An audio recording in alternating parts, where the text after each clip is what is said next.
Hello mga lalab, sa video ito tayo ay magluluto ng patula na may miswa. Igisa muna yung bawang at saka yung sibuyas. Yan, ito nga pala ay niluto namin sa church.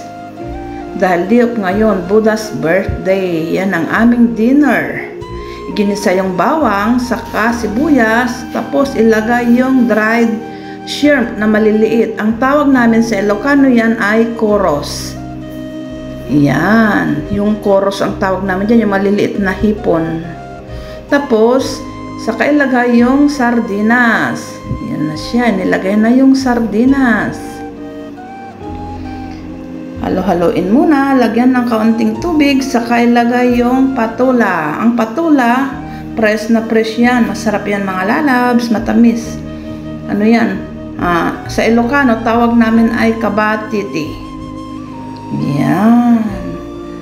Pag malapit ng maluto, saka naman ilagay yung miswa. Yan, halo-haloin muna. Lagyan ng konting tubig. Kasi yan, patula, nagtutubig yan. Ang niluto pala naming miswa ngayon ay konti lang tubig.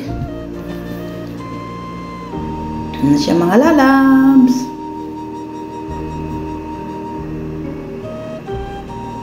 Masarap ang patula na may miswa. Matagal ng panahon hindi ako nakatikim ng ganito miswa. Yung miswa pala ay sumin ang tawag. From Philippines na miswa. Yan na, inilagay na natin yung miswa. Yan o, queen miswa. Yan na siya mga lalabs. Luto na siya. Ang sarap o. Yummy yummy. Tikman na natin kung masarap ang miswa. Yan. Yummy. Sarap naman ng miso. Nakakagutom tuloy.